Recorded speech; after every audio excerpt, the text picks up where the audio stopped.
중시함으로써 한일 관계를 건전한 기회로 돌려가는 계기를 만들 것을 요구하고 싶다는 생각이라고 덧붙였습니다. 오늘 밤과 내일은 전국에 구름이 많이 끼겠습니다. 내일 아침 기온은 서울이 12도 등 전국이 6도에서 14도로 오늘보다 2도에서 3도 정도 높겠습니다. 낮 기온은 서울이 21도 등 전국이 18도에서 22도로 오늘과 비슷하겠습니다. 서울지방 지금 기온은 17.2도입니다. 태경입니다. 지금 시각 6시 5분입니다. KBS 지극정성을 다하는 국민의 방송 KBS 김용민 라이브. 이 프로그램은 여러분의 소중한 수신료로 만들어지고 있습니다. 김용민 라이브 2부 문 열었습니다. 미세 뉴스보스의 김수민, 오창석 평론가와 함께 2부도 함께 하겠습니다. 자, 1부 마무리하면서 6시 첫 뉴스를 맞춰라. 두 분께 또 우리 애청자분들께 여쭤봤는데요. 자, 민민의 예상. 부마항쟁 대통령 기념사. 모처럼 틀리셨어요, 김수민 평론가. 아니요, 저도 네. 많이 틀립니다. 예, 맞춘 적보다 틀린 적이 더 많았을 거예요. 그래요? 네, 상대평가로 많이 맞춰 보이는 것뿐입니다. 그래요? 네. 호랑이가 나무에서 떨어지는 그런 올라갈 줄 모르는데. 올라가는 호랑이도 있습니다. 아, 네네. 예, 예. 저는 못 올라가. 예, 그래요. 자, 오창석 평론가, 검찰 개혁 방안 직접 마련하라는 대통령 지시. 아, 웬일입니까 이게? 드디어 예. 네, 감개무량합니다. 진짜. 부마항쟁 기념으로 한번 맞췄다는 소문이 있거든요. 예. 아 부산 관련된 뉴스에서. 예, 그렇습니다. 예. 아유 감사합니다. 네. 더 열심히 하겠습니다. 네, 우리 청취자분들 중에 정답 보내신 분이 있는지 한번 만나보겠습니다. 자, 6205번 쓰시는 분, 6시 전 뉴스 기준금리 인하. 자, 그리고 8612번 쓰시는 분, 첫 뉴스는 이 총리와 아베 회담 확정이겠죠. 자, 그리고 K73921437 계정 쓰시는 분, 땡조 뉴스. 땡조 뉴스가 뭔가요? 예, 땡조 뉴스. 정경심 교수 관련한 뉴스일 것이다. 네.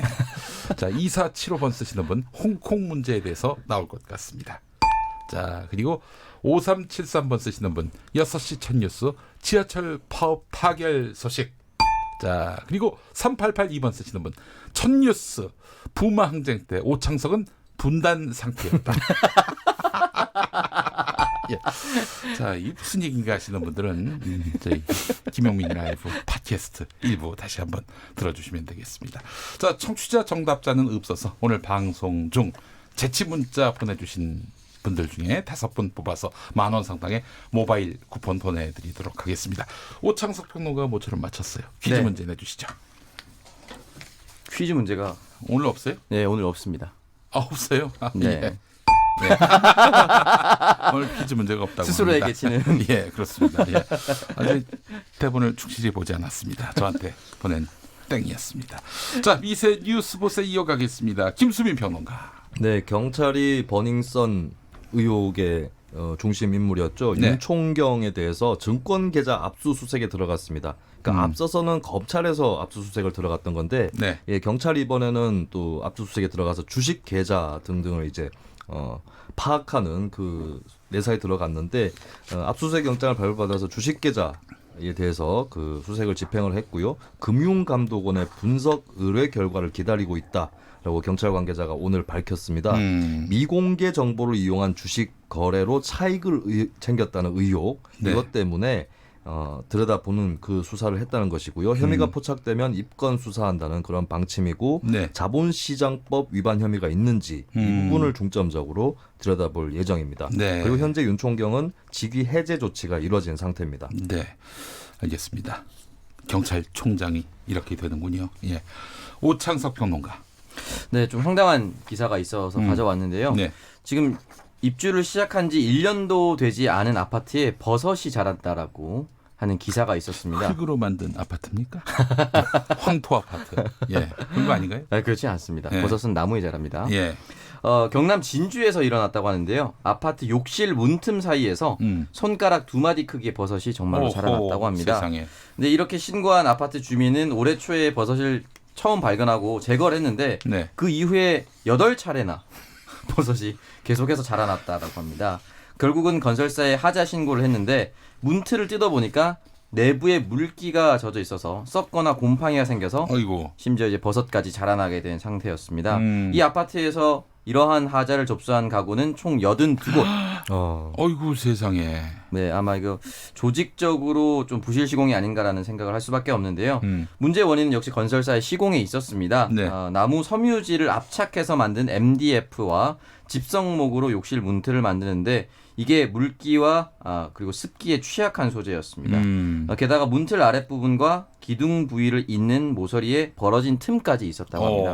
보통은 실리콘이나 다른 부분으로 이 부분을 메우는데 네. 이 메우는 작업 자체를 하지 않았습니다. 그리고 이 방수 작업을 철저히 하는 것이 상식인데 이 기본을 지키지 않았던 것이죠. 네. 근데 건설사 같은 경우는 이 책임을 주민들의 생활 습관으로 돌렸습니다. 생활 습관. 네. 예. 주민들이 욕실 문틈에 물을 너무 많이 튀게 생활을 했다. 82가구나. 82가구나. 네. 예. 그러면서 건식 생활을 하는 사람들은 이런 게 없다라는 답변까지 네, 남겨뒀습니다.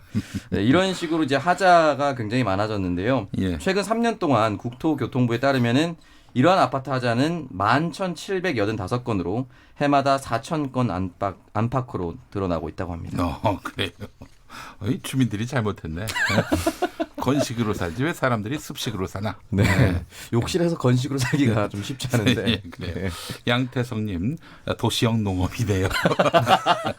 이런 말씀하셨습니다. 예, 이건 뭐 하자보수 당연히 해야 되겠네요. 당연히 저는 해야 된다고 생각합니다. 근데 하자보수 여기만 하면 될까요? 여기만 문제였을까 하는 그런 생각도 들고요. 자, 김수민 평론가.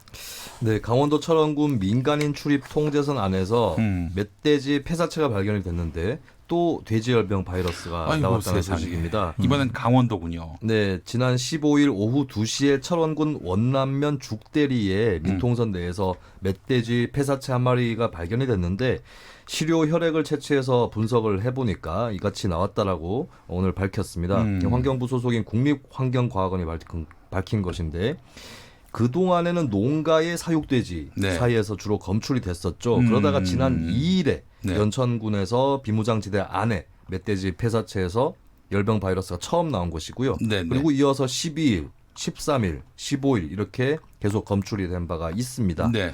환경과학원 측에서는 멧돼지 이동을 차단하기 위해서 임시 철조망을 설치하고 민통선과 군부대 출입 시에 철저한 소독 방역을 실시하고 있다라고 밝혔습니다. 여기가 강원도긴 하지만은 연천하고 가까워요. 경기도 연천하고. 예, 경기도 연천에서 돼지 열병 바이러스 검출된 멧돼지 폐사체가 발견되기도 했는데 말이죠. 예, 알겠습니다. 다음 소식 오창석 평론가. 네, 국세청이 소득을 숨기고 납세 의무를 회피한 네. 이른바 호화생활하는 연예인과 인기 유튜버들에 대한 네. 대대적인 세무조사에 착수했다는 소식입니다. 네. 국세청은 16일 자발적 성실 납세 문화를 위협하는 고소득 탈세 혐의자 네. 122명에 대해서 전국 동시 세무조사에 착수했다라고 합니다. 네, 네. 또한 인기 연예인과 운동선수들도 포함이 되어 있는데요. 주요 조사 대상으로는 연소득 10억 원이 넘는 사업자입니다.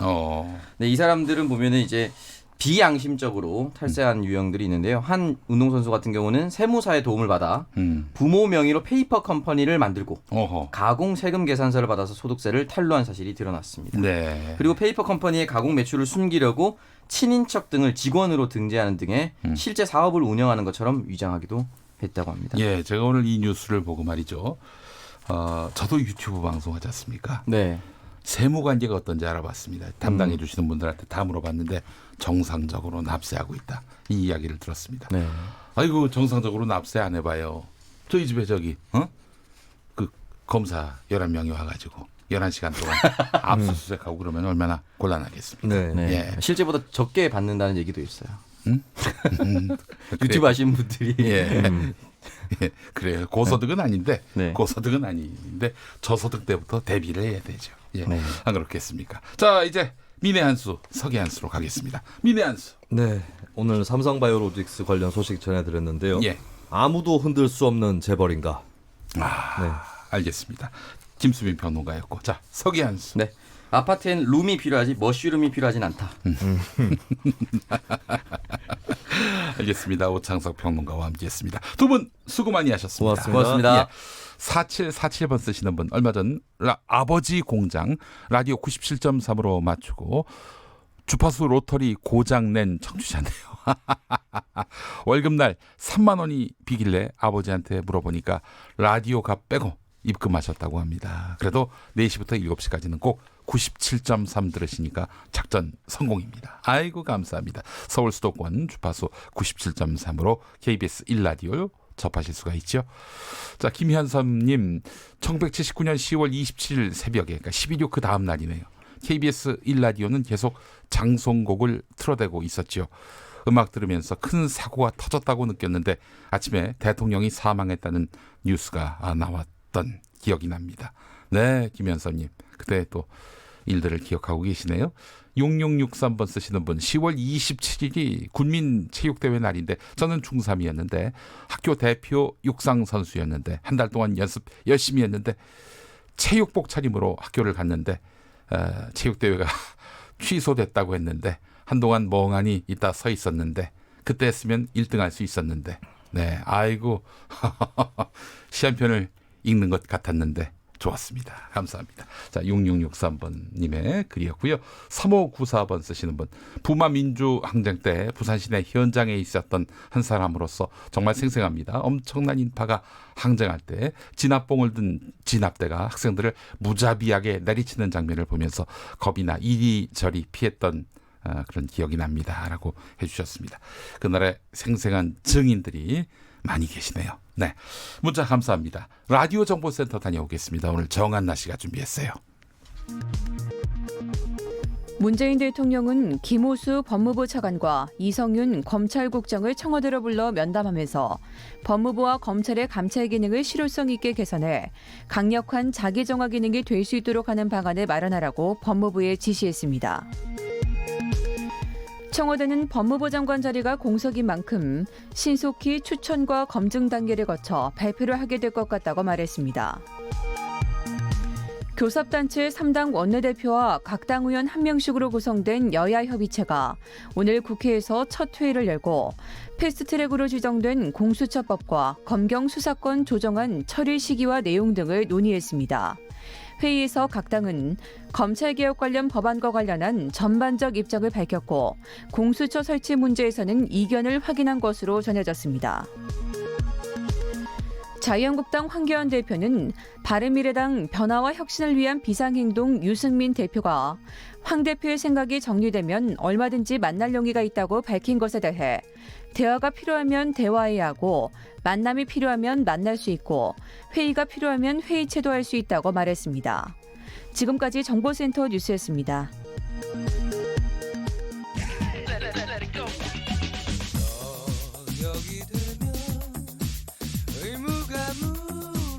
김용민 라이브를 듣고 계시죠?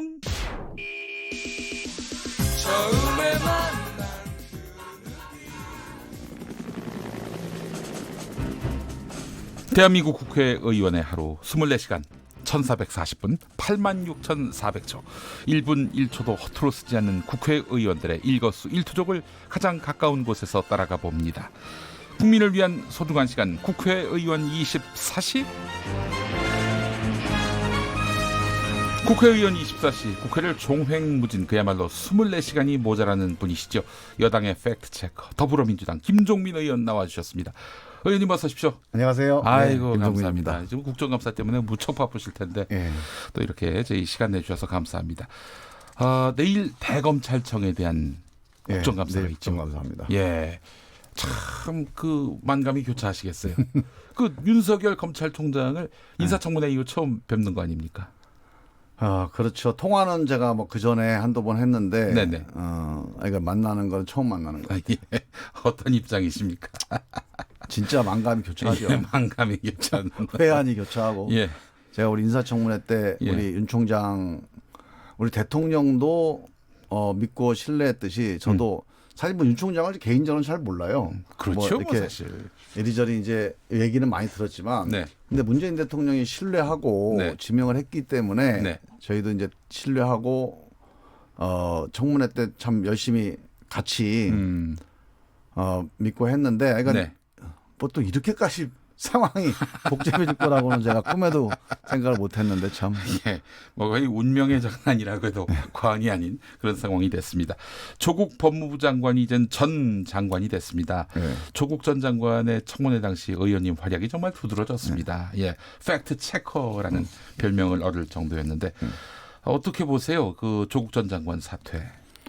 저는 아직도 그 장관직을 수행하느냐 사퇴하느냐 이게 쟁점의 핵심이기보다는 네. 사실관계가 핵심이라고 봅니다. 조국 장관을 둘러싼 여러 의혹들. 네. 그러니까 예. 조국 장관과 그 가족이 네.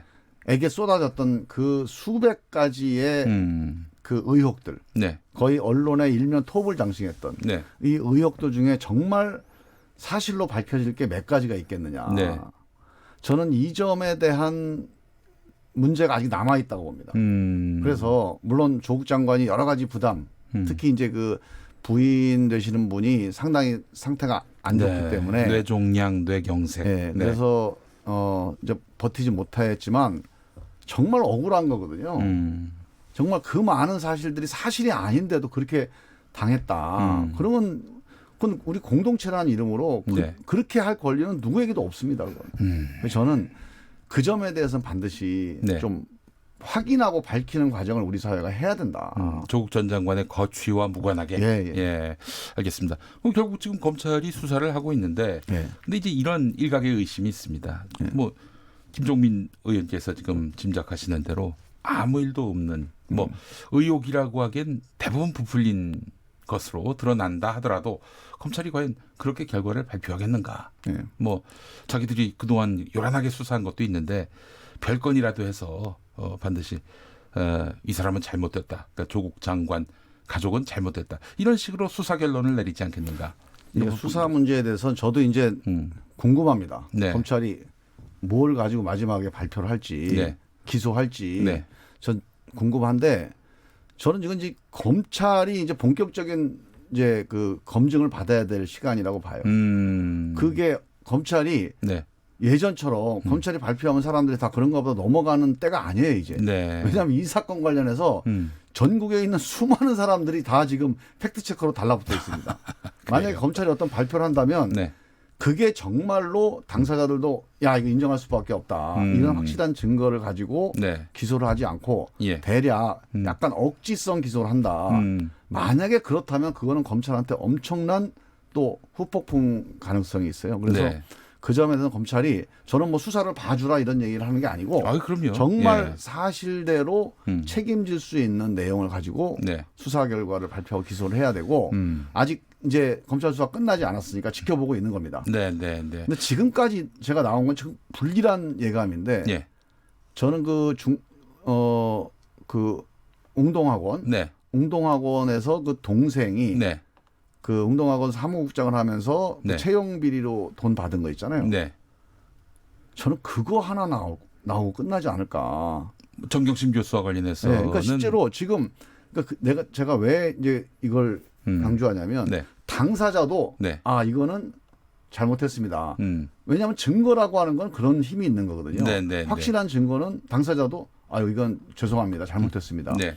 근데 지금까지 수백 가지의 의혹과 문제 제기된 것 중에 실제로 당사자가 맞습니다. 이거는 제가 잘못했습니다라고 하는 게 그것 딱 하나예요. 근데 그 조국 장관의 도덕성이라든지 이런 부분에 있어서 그게 관계가 있나요? 그러니까 그거는 이제 조 장관하고 관계가 없어요. 네. 만약에 그걸 가지고 우리가 장관 진퇴를 문제 삼았다면 대한민국은 연좌제 국가입니다. 예, 그건 안 되는 일이고요. 예. 단지 이제 도덕적으로 좀 부담스러울 수는 있겠죠. 네. 그래서 그거는 그거대로 또 처리를 해야 되고 네. 만약에 우리가 이걸 가지고 여기까지 왔다 그러면 대한민국은 정말 별건 수사하는 나라가 돼버리는 거예요. 예, 알겠습니다. 자, 그나저나 내일 이제 대검찰청에 대한 국정감사가 있는데 뭘 물어보실 생각이세요? 그건 비밀입니다. 비밀이. 뭐 한 방이 있습니까? 왜냐하면 물어보면 또 우리 윤석열 총장이 미리 준비할 거 아닙니까? 한 방이 있군요. 아니 한 방의 문제는 아니고요. 정말 윤 총장하고 저는 예. 심각한 얘기를 좀 해보고 싶어요. 알겠습니다. 이게 무슨 뭐 비리가 있거나 문제가 있거나 해서 뭐 폭로하는 게 중요한 게 아니라 네네네. 정말 이 사태에 대해서 어떻게 생각하는지 또는 이 국민들의 불신 또는 이 국민들의 문제 제기에 대해서 얼마나 심각하게 생각하는지 네네. 저는 묻고 또 지금 결국은 검찰 개혁 아니겠습니까? 그렇죠. 뭐 예. 조국 장관의 과잉 수사에 대한 논란도 있지만 그건 수사 진행 중인 사안이라 뭐 수사 중인 사안이라 뭐 답변 못합니다. 그러면 또 그만이에요, 그거는. 네. 근데 검찰 개혁에 대한 문제는 검찰총장이 정말 분명하고 확실하게 대답을 해줘야 됩니다. 여당 일각에서는 예. 장관이 물러났는데 이 검찰총장도 물러나야 되는 거 아닌가 예. 이런 목소리를 내는 분도 있더군요. 더러. 예, 그러나 이제 그 문제는 네. 일단 우리가 지금은 웬만하면 법대로 해야 됩니다.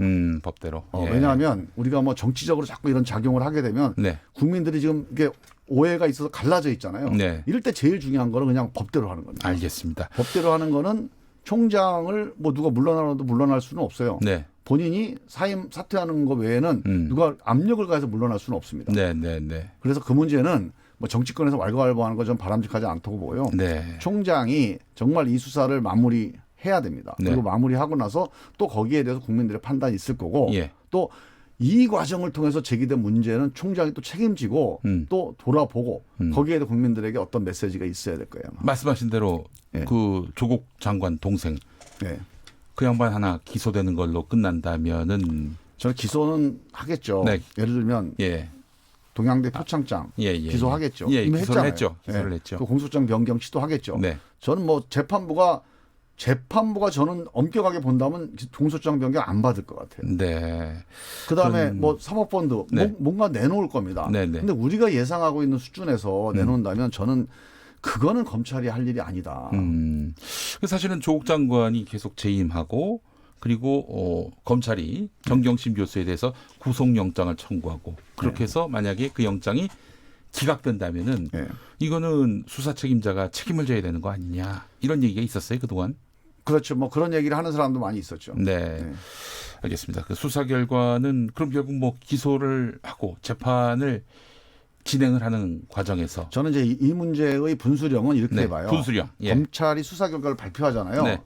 자, 이건 1심 판결 갈 것도 없이 네. 이 부분에 대해서는 정말 조국과 가족이 잘못한 거구나. 네.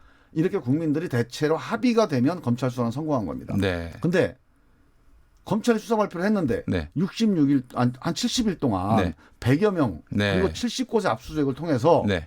수사를 했는데 네. 국민들이 야 그거 예. 이거 아니야. 음. 그거 좀 의심스러운데 만약에 이래 버리면요. 네. 그래서 재판 가봐야 돼. 네.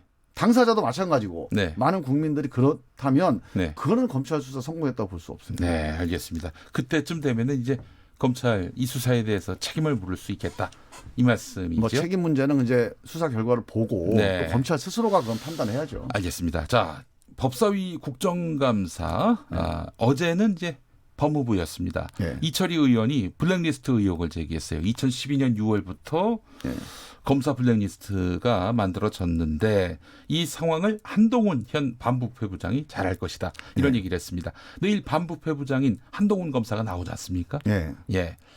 자, 아주 집중될 것 같아요. 그 네. 질의가. 예. 이 문제는 어떻게 보세요? 저는 그게 이제 이철희 의원이 문제 제기를 했는데 네네. 지금 뭐 대검에서는 아니다라고 아마 뭐 부인을 한 것 같아요. 공식 뭐 입장은 아니겠지만 네. 그래서 저는 당연히 내일 국감 때 또 이철희 의원이 뭐 당사자한테 한번 좀 확인을 해봐야 될 거라고 보고요. 네네. 이게 이제 이른바 블랙리스트라고 하는 의혹이 크게 두 가지가 있습니다. 네네. 이명박 정부 이명박 정부 때 네. 만들어진 거. 예, 예. 대선을 앞두고. 예, 예. 그 6개월 전. 원세훈의 대선 개입하고 약간 비슷한 양상을 띠고 있는 거예요. 권력기관이 대선 앞두고 정치적으로 움직이는 그런 혐의가 있는 문제이기 때문에 상당히 심각한 겁니다. 네네. 그게 하나가 있고 또 이제 박근혜 정부 때 이제 최동욱 총장과 정권과의 갈등 때문에 생긴 또 블랙리스트가 하나 그렇죠. 있어요. 예, 예. 그래서 그런 블랙리스트가 아직 뭐 사실관계로 명확히 확인된 게 아니니까 사실 확인을 한번 해봐야 되고요. 사실은 그런 과정들이 지금 아마 덮여져 왔다면 예. 그것도 이번 이 검찰 개혁의 큰 물줄기 위에서 네. 다 드러내놓고 네. 누가 책임자가 누군지 또 이런 게 왜 생겼는지 네. 또 이런 것들이 앞으로 다시 재발하지 않기 위해서 어떻게 해야 되는지 이런 것들을 한번 따져봐야 될 아주 중요한 문제다. 예. 내일 한동훈 검사한테 물어보실 겁니까? 예, 아마 그거는 이철희 의원이 물어볼 거고 다른 의원들도 아마 상당히 많이 확인을 할 것 같습니다. 예, 알겠습니다. 자, 지금 조국 정국이 끝났고 여야 공방의 중심은 공수처 설치로 옮겨간 것 같습니다. 예. 자, 공수처는 지금 자유한국당은 반대하고 있습니다. 예. 그러면서 패스트 트랙에 올라간 이 법안 10월 말 처리는 안 된다. 예. 반드시 자유한국당과 합의를 해야 한다. 이런 입장입니다. 예. 어떻게 생각하세요? 저는 자유한국당과 협상을 한번 해보는 것은 필요하다고 봅니다. 네. 근데 자유한국당이 이거를 무산시키기 위해서 협상한다. 네. 그러면 아마 자유한국당이 원하는 대로 가지는 않을 거예요. 왜냐하면 네. 이게 국회에서 60%의 국회의원들이 찬성을 해서 의결 그 트랙에 올린 그렇죠. 법안이거든요. 예. 국회 60%의 합의라고 하는 게 네. 그게 쉽게 가능한 일이 아니에요. 그래서 그 60%의 합의를 그냥 아무것도 없던 일로 하자? 네. 그거는 자유한국당이 너무 교만한 거예요. 네. 그건 있을 수가 없는 일이고요. 네. 저는 내용을 좀 수정하기 위해서 한국당이 자 이러이러한 건 문제니까 이렇게 수정하자. 이 네. 협상은 얼마든지 가능한데 네. 끝까지 이거를 무산시키기 위해서 지연 작전, 침대 축구를 한다. 침대 축구. 그렇다면 예. 11월 한 하순 정도에는 결단을 내려야 됩니다. 10월 그때까지 한 달 정도는 좀 협상을 해볼 수 있다고 보는데 그때까지도 한국당이 예. 이거를 침대 축구를 위해서 계속 뭔가 시간을 끌기를 하고 있다 그러면 네. 그때는 우리 당시 패스트트랙 합의했던 여야 4당이 합의를 결단을 해서 그건 다수결 처리를 반드시 해야 된다고 봅니다. 더불어민주당 안이 이제 백혜련 의원 아니고요. 네. 바른미래당 안이 권은희 의원 아닌데요. 두 안 사이에서 조정 가능합니까? 저는 뭐 충분히 그거는 협상 여지는 있다고 보고요. 네. 그래서 그 문제는 지금부터 논의를 해야 됩니다. 네. 그래서 거기에 대해서는 저는 뭐 우리 당에서도 예. 충분히 대화할 생각이 있는 것 같고 그런데 하여간 공수처 하지 말자. 네. 없던 일로 하자. 예. 이건 완전히 얌체 아닙니까 이거? 바른미래당도 뭐 지금 협상 여하에 따라서 판단을 하겠다 네, 이런 오신환 입장이죠. 원내대표가 예.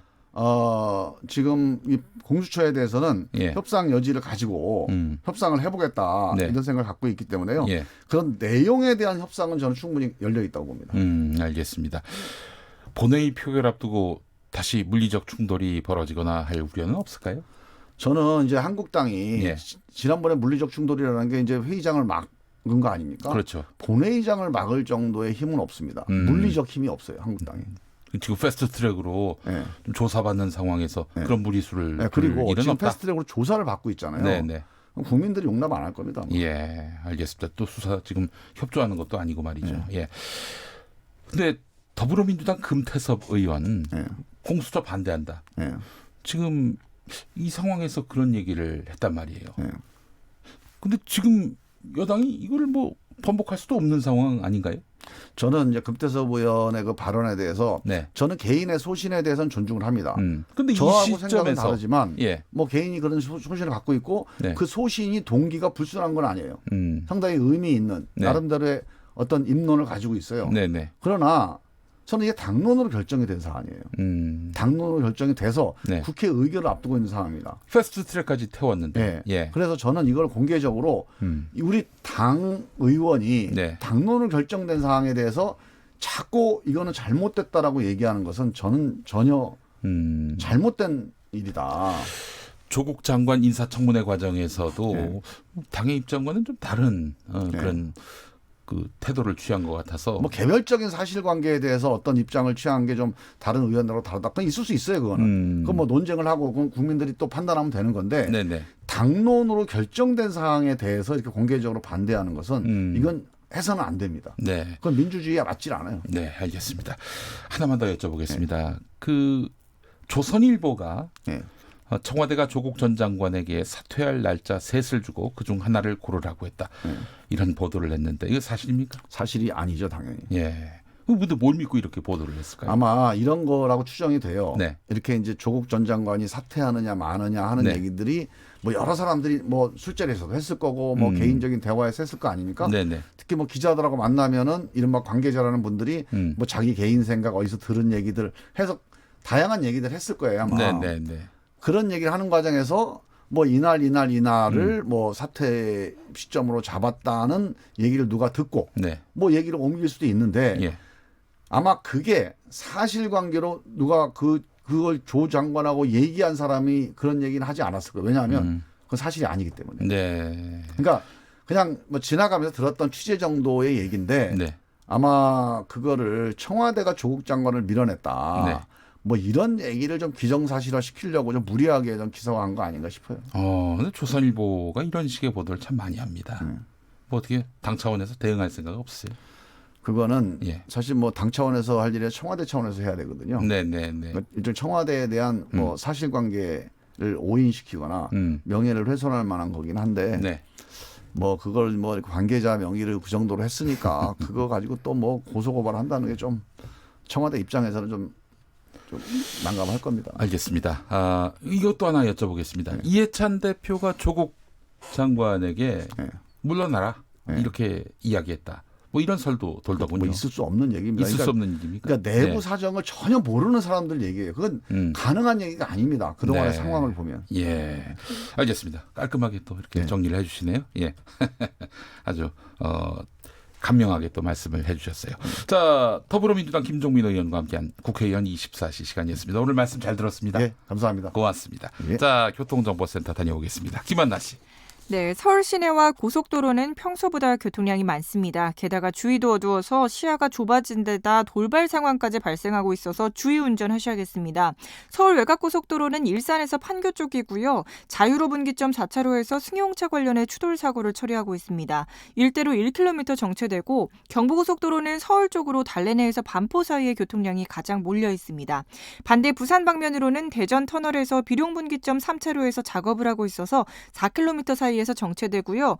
평택 시흥 고속도로 평택 시흥 쪽으로는 조암 부근에서 송산 마도 부근 극심한 정체입니다. 서울 시내 살펴보면 강변북로 일산 쪽으로 동작대교에서 행주대교까지 정체고요.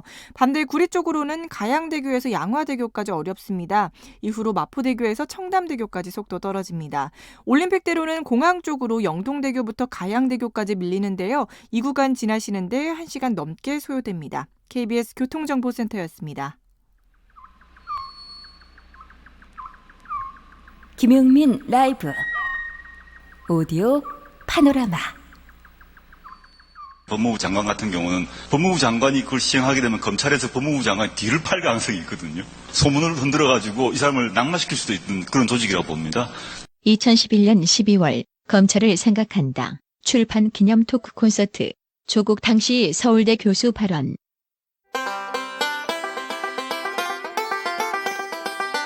지금으로부터 2년 전인 2017년 6월 22일에 올라온 손혜원 의원의 유튜브 방송. 현 청와대 공직기강 비서관인 최강욱 변호사 발언. 정확히 그런 건지 확인까지는 못했는데 자기들끼리 모여가지고 대통령이라고도 안 하고 무나무개가 그다음에 민정수석도 아니고 조 뭐라는 가 어디까지 저럴 수 있나 한번 해보자.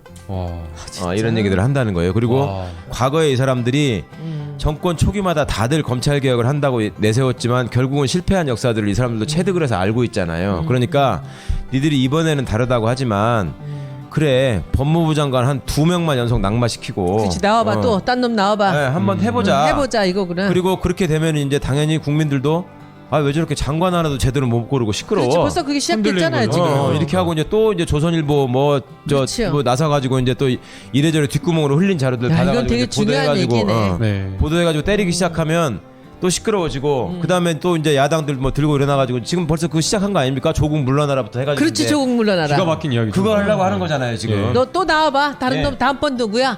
그렇게 해서 우리가 쉽게 말해서 장관 못 가게 하고 2달만 시끄럽게 하면 그렇지. 2달만 시끄럽게 하면 그렇지. 대통령 지지율 그래. 50% 밑으로 떨어지는 건 한순간이다. 그렇지. 그때도 너네가 견딜 수 있나 보자.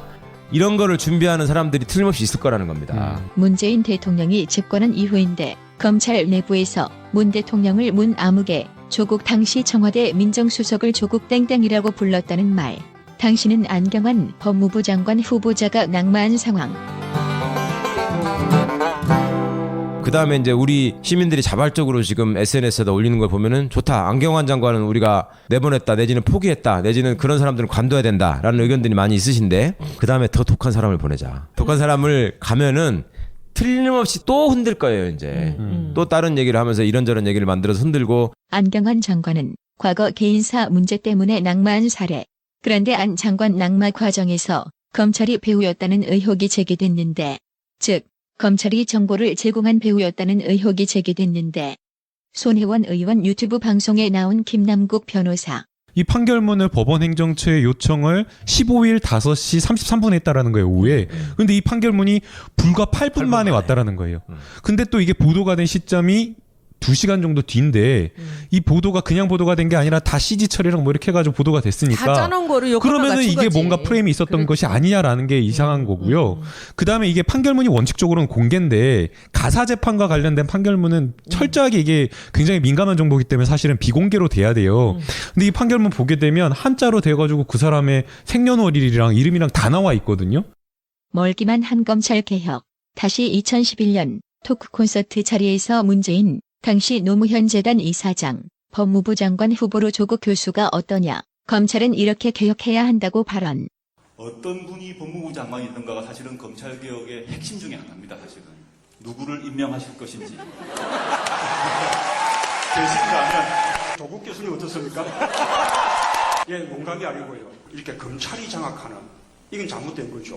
그래서 법무부의 비검찰화 이게 이제 아주 좀 절실출한 일이고 또 하나는 검찰의 권한이 아주 그 강력한 만큼 이 검찰 권한에 대한 통제가 필요한데 조국 서울대 교수의 2011년 말. 법무부 장관이 그걸 시행하게 되면 검찰에서 법무부 장관이 뒤를 팔 가능성이 있거든요. 소문을 흔들어가지고 이 사람을 낙마시킬 수도 있는 그런 조직이라고 봅니다.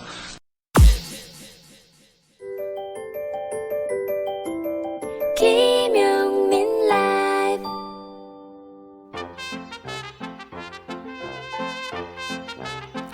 요즘 저작거리에서 떠도는 썰, SNS에 오르내리는 풍문을 모아서 풍성하게 이야기 나눠보겠습니다. 수다 최강자 양지열의 양, 이연경의 언, 양언 이설. 양지열 변호사, 이연경 위키트리 방송위원 어서 오십시오. 네, 안녕하세요. 네, 안녕하세요. 네, 오늘 오후에 속보가 떴어요. 검찰이 정경심 교수를 6번째로 비공개 소환했다. 근데 6번씩이나 이렇게 소환한 적이 있었나요? 그 횟수가 좀 많죠. 근데 뭐 여러 가지 이유가 있을 것 같아요. 일단 뭐 혐의 사실도 많다는 것도 있고 또 그분 정경심 교수 입장에서는 충분히 방어권을 행사하는 거지만 실제 뭐 조사 시간이 그렇게 짧다는 것도 있고 길지 않았다는 것도 있고 네. 또 조사 내용이 제가 봤을 때는 이런 것 같아요. 이제 지금 검찰에서 워낙 자세한 얘기는 안 하고 있으니까 네네. 뭐 지금은 추측할 수밖에 없는 상황이잖아요. 네네. 뭔가 이제 뭐 서류가 됐든지 객관적 물증이라든가 이런 것들 딱 제시하면 사실 오래 볼 것도 없죠. 오래 네. 볼 수도 없고 그런데 말에 근거한 수사들, 그러니까 다른 사람이 이런저런 얘기를 했다 이런 얘기들은 이제 서류들이 많이 제시해서 보여주고 또 그걸 읽는데도 오래 걸리고 네. 답을 하는데도 오래 걸리고 해명하는데도 오래 걸릴 수 있지 않습니까? 네. 그런 것들 여러 가지들이 겹쳐지면서 6번 그리고 제가 알기로는 가장 무거운 혐의로 지금 적시되고 있는 사모펀드 같은 것도 본격적인 조사가 아직 시작도 못하다라고 그래요? 그래서 최소한 2-3번은 이런 상황이라면 더 필요하지 않을까 싶은 겁니다. 변호사 활동하시면서 예. 가장 많이 소환된 경우? 저는 이렇게까지 소환된 경우를 본 적이 없어요. 그래요? 왜냐하면 이런 정도의 무게감 있는 사건들은 네. 이제 이른바 앞에 전자가 붙는 분들이 많이 가져가시기 때문에 전관 변호사들이 형사 사건 중에서도 그렇죠. 예, 알겠습니다. 정경심 교수 첫 재판이 이제 언제죠? 금요일이라고 하죠. 18일입니다. 네, 금요일 재판 앞두고 지금 검찰이 증거 목록을 내놓지 않고 있는 건데 증거 목록은 뭐고 왜 이게 재판을 앞두고 중요한 것인지 모르시는 분들, 아무것도 모르시는 분들을 위해 설명을 부탁드리겠습니다. 이건 뭐 증거 목록이 중요한 건 아니고요. 네.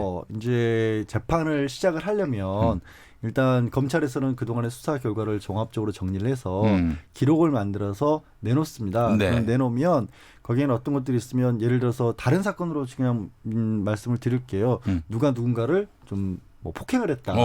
폭행을 했다면 그런데 그걸 그냥 폭행한 게 아니라 뭐 도구로 폭행을 했다로 한다면 어이구, 예. 증거물로 나오는 게 그 도구의 사진이 일단 증거물로 나와야 될 거고요.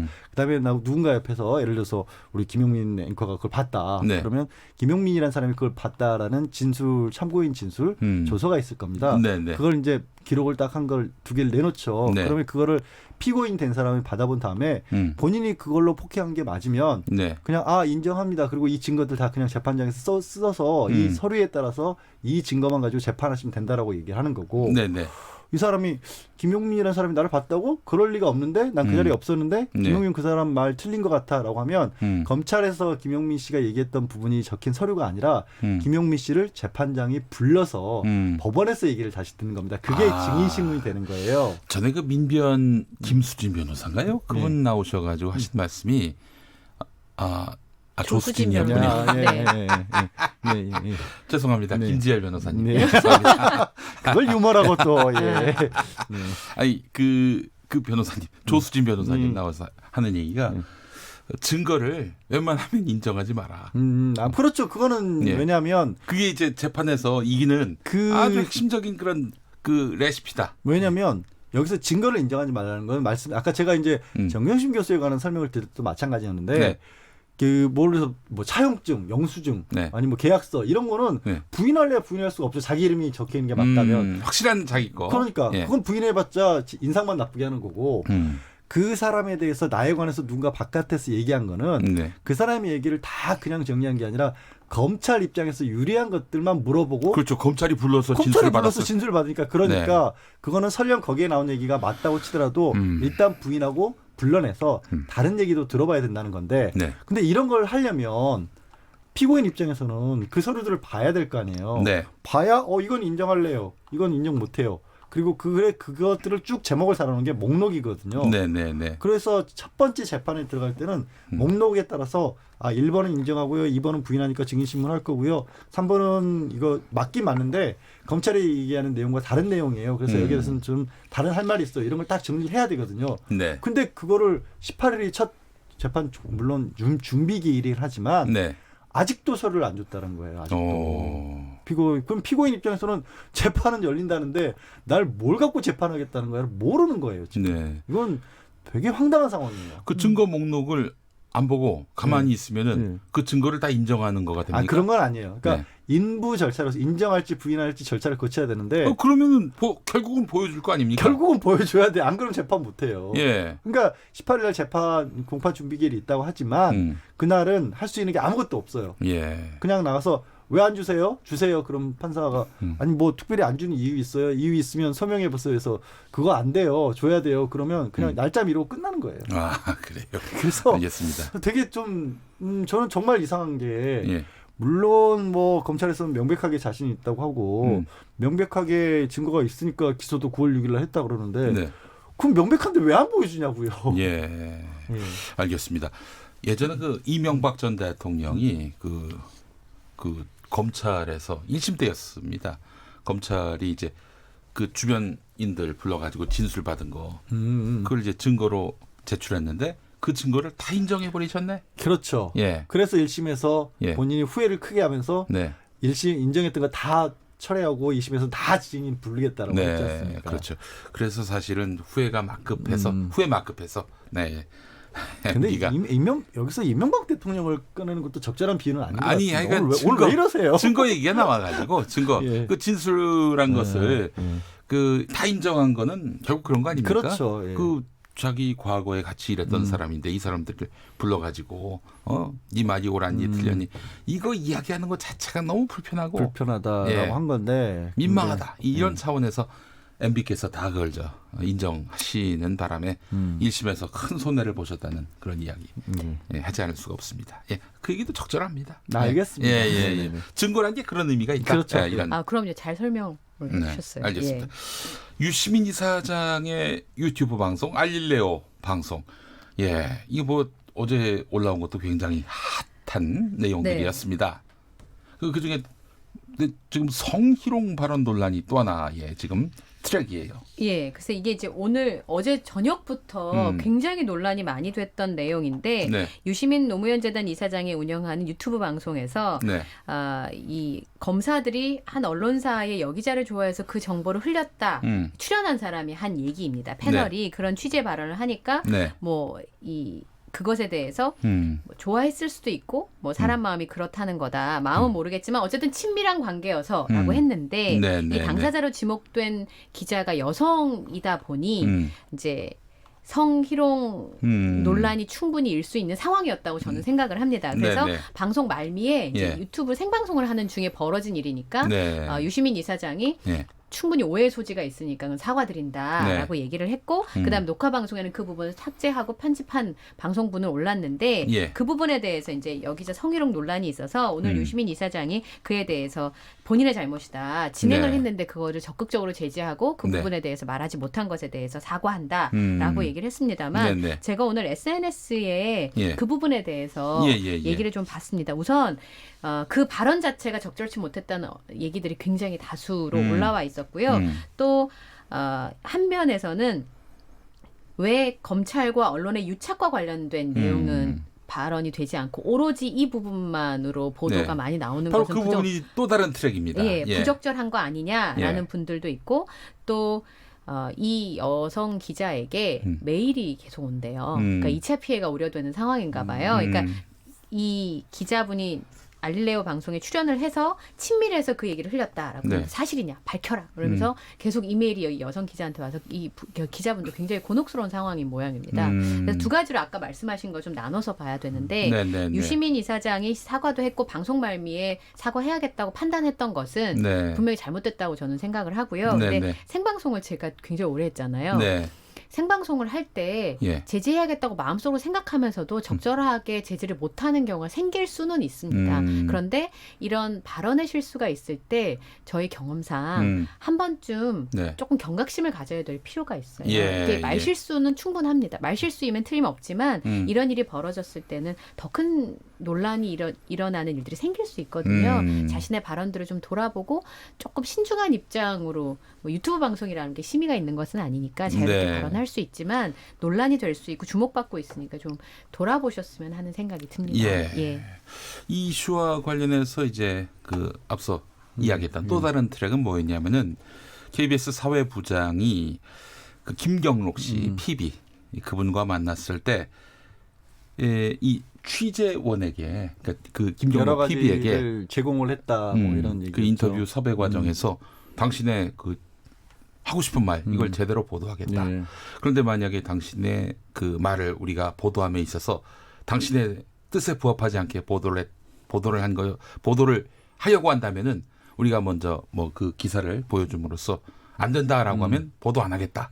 이렇게 약속한 부분이 있었다라고 유시민 이사장이 주장했어요. 그 부분은 사실관계를 좀 확인해 봐야 될 것 같은데 만약에 사실이면 굉장히 잘못하신 거죠. KBS 측에서. 근데 이런 건 있어요. 저도 이제 솔직히 기사를 쓰던 과거를 돌이켜 보면 기자는 쓰고 싶은 내용이 있어요. 하고 싶은 말이 있어요. 근데 이게 좀 어떻게 말씀드릴까 그냥 그 기자가 쓰고 싶은 내용이 있고 인터뷰를 당하는 사람이 하고 싶은 내용이 있는데 기자가 쓰고 싶은 쪽에 맞는 내용만을 따오는 경우들이 사실 종종 벌어졌어요. 그게 뭐 좋지는 않지만 관행처럼 그렇게 해온 것도 사실이고 그런데 그거는 이제 뭐 말하는 분들은 그래서 난 나중에 내가 언제 그런 식으로 말을 했냐라고 항의하는 경우들이 왕왕 벌어지는 것도 사실이고 자주 있는 일이죠. 자주 있는 일이에요. 근데 그거는 이제 언론 매체라는 것도 기자도 또 그 사람이 하는 말을 무조건 다 받아들일 수는 없는 거 아니겠어요? 이렇게 판단을 해서 쓰는 거니까. 그래서 KBS에서 1차적으로 해명을 했던 것처럼 그렇다고 해서 그 사람의 말을 무조건 다 맞다고 결론을 지어서 보도할 수는 없는 거냐. 이 말도 맞는데 만약에 지금 알릴레오에서 두 번째로 다시 얘기한 것처럼 워낙 이럴 수 있죠. 김경록 자산관리 같은 경우도 상황이 본인이 보기에 위중한 상황이었기 때문에 이 상황에서 그리고 본인의 생각하고 알고 있는 것과 다른 방향으로 언론에 보도가 나가고 있어서 나는 반론을 제기하겠다는 차원에서 얘기를 했고 그거를 KBS 측에서 보장을 해주고 취재를 한 거라면 상황이 좀 달라지죠. 그러니까 앞서 말씀드린 그거는 그냥 일반적인 취재의 경우의 거고 이 경우에는 내가 당신 말에 취지에 맞도록 하고 그렇게 안 나가면 기사도 안 나가겠다고 했다는 것은 조금 심각한 상황이 될 수 있죠. 네. 근데 이제 보통 그 우려가 되는 상황인 취재원의 경우에는 저도 이제 섭외를 할 때 만약에 근데 그 기사 내용을 다 보여준다기보다 이런 취지로 보도할 거라고 사전에 협의를 좀 하자는 얘기는 해요. 왜냐하면 언론 보도가 어떻게 나가느냐에 따라서 많은 영향이 있을 수 있으니까 네. 그럴 수 있는데 저는 그 기자들도 판단할 수 있다는 부분에 있어서는 전 양지열 변호사님이 하신 말씀이 맞다고 저는 생각을 네. 하거든요. 그걸 그대로 다 실어줄 수는 없는 부분이. 당연히 그렇죠. 근데 이제 취지가 그랬다는 거죠. 그러니까 네. 취지가 그러니까 보통의 인터뷰 같은 경우에는 그렇게 기자의 판단이 개입하는 경우가 훨씬 많은데 지금 이제 알릴레우스 주장은 그게 아니잖아요. 네. 반론을 실어주겠다는 식으로 만약에 얘기를 한 거라면 그래서 근데 이거는 사실 조금 더 깊이 확인해야 될 필요가 있는 게 말을 할 때 기자들도 저도 뭐 이렇게 하죠. 아니 충분히 저 뭐 당신 의견도 반영을 해주겠다 이렇게 말하는 경우들은 있는데 그게 정말로 그 뜻, 그러니까 김경록 씨가 말하고 싶은 취지대로 나가도록 보장한 거냐? 이거는 사실 확인이 좀 필요해요. 왜냐하면 당사자들은 그렇게 받아들이는 경우들이 더 많이 그렇죠. 있어요. 예, 같은 내용이라도 어떻게 받아들이냐 차이가 있어서 근데 이제 이쪽에서는 계속 얘기가 지금 막 자세하게 나오는데 사실 KBS 기자분들이나 그 입장에 대해서는 저희가 알 수 있는 부분들이 별로 없어서 정보의 불균형이 좀 있는 건 사실이에요. 근데 이 부분은 어쩔 수 없는 부분도 있다고 하지만 저건 좀 좋지 않은 관행도 좀 있다고도 봐요. 저는 이제 김경록 씨 발언이 뭐 KBS 인터뷰나 유시민 이사장과의 인터뷰나 일관된 것 같아요. 그 메시지가. 그리고 검찰에서 질문한 것을 KBS 기자도 동일하게 질문했다. 질문할 수 있죠. 근데 검사가 KBS 인터뷰한 내용을 파악하고 있다. 이 부분. 이래서 이제 김경록 씨가 이 검찰과 KBS 사이에 뭔가 유착된 게 아니냐 이런 의심을 지금 갖고 있는 거 아니겠어요? 그러니까 어떤 부분을 파악하고 있었는지 어떤 질문을 했는지 그게 정확하게 나오지 않으면 사실 지금 나오는 단편적인 걸로는 판단이 좀 어려운 부분이 있어요. 지금으로서는 그런 거죠. 그러니까 그 당시에 주로 보고 있었던 것은 정경심 교수가 과연 그러니까 사모펀드라는 것 그리고 그 사모펀드를 운영하는 회사가 어떤 곳인지를 모르고 투자한 거냐 알고 아니면 잘 알고 있으면서도 그냥 명의만 사모펀드였는데 그 부분에 지금 집중된 것 같다라는 거죠. 그야말로 진상조사가 필요할 것 같아요. 이건 사실 KBS의 또 이 신뢰도의 문제와 또 직결되어 있기 때문에 최수웅님 생방송 중 실수할 수 있는 것이고 그에 대해서 책임감 있게 사과한 걸로 된 거 아닙니까? 이 이슈를 부각시키는 것은 그러니까 성희롱 이슈를 부각시키는 것은 검찰과 언론의 유착관계가 부각되는 걸 막고 싶은 언론들의 사심 어린 기사들 아닌가요? 이런 또 견해도 보내셨어요. 예. 아이고, 참, 이게 엄청난 그런 논란에 지금 휘말려 있는 상황인데, 이와 관련한 명쾌한 결론이 나왔으면 좋겠습니다. 진위가 가려지기를 또 바라는 마음 가져보면서 벌써 마칠 시간이 됐습니다. 그래요. 두 개 얘기하고 나니까. 두 개 얘기하고 나니까. 네, 김지열은 할 말이 참 많은데. 그래요. 우리 양언정 위원님 오늘 수고하셨습니다. 예, 고맙습니다. 자, 양지열 변호사님 그리고 이현경 방송위원과 함께한 시간이었습니다. 양언이설 마무리하면서 김용민 라이브도 마무리합니다. 내일 오후 5시 5분에 돌아오겠습니다. 좋은 저녁 보내십시오.